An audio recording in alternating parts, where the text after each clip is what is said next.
আওয়ামী লীগ তার নিজের মতো করে বয়ান দিয়েছে, আমি কেন সেই বয়ানের কথা বলবো? জামাত তো আমার মুক্তিযুদ্ধের সময় আমার প্রতিপক্ষ ছিল না, আমার প্রতিপক্ষ ছিল পাকিস্তান আর্মি। পাকিস্তানকে তো চীনারা অস্ত্র দিয়ে সাহায্য করেছে। চীনকে কি আমি যুদ্ধাপরাধী বলছি? চীনের বিরুদ্ধে কি আমি ফাঁসির ব্যবস্থা করতেছি? কিন্তু অস্ত্রটা তো চীনের ছিল, তারা পাকিস্তানে বিক্রি করছে। তাহলে তো যুদ্ধাপরাধী হওয়া উচিত ছিল চীন প্রথম।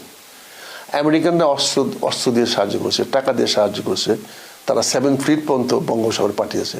তাহলে আমরা কি তাকে যুদ্ধাপরাধী বলছি? তাহলে আমার ভাই মুস্তাফিজুর রহমানকে আমি যুদ্ধাপরাধী বলবো কেন? আমার বাবাও তো মুক্তিযুদ্ধে অংশগ্রহণ করে নাই, আমার বাবা তো জীবন বাঁচানোর জন্য পাকিস্তানে চাকরি করে গেছে, তাহলে তাকে কি আমি যুদ্ধাপরাধী বলবো? আমরা 2 ভাই মুক্তিযোদ্ধা, আমার মা নিজেও গুলির বহর ক্যারি করতো আমাদের জন্য, কিন্তু আমার বাবা তো ঢাকা শহরে চাকরি করছে। আমি তাকে কি বলবো? রাজাকার বলবো? তাকে কি আমি যুদ্ধাপরাধী বলবো?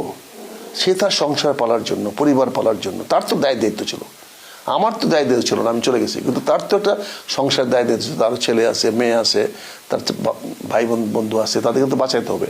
তো সে চাকরি করেছে, তারপরে তাকে যুদ্ধাপরাধীর শাস্তি দিয়ে দিব?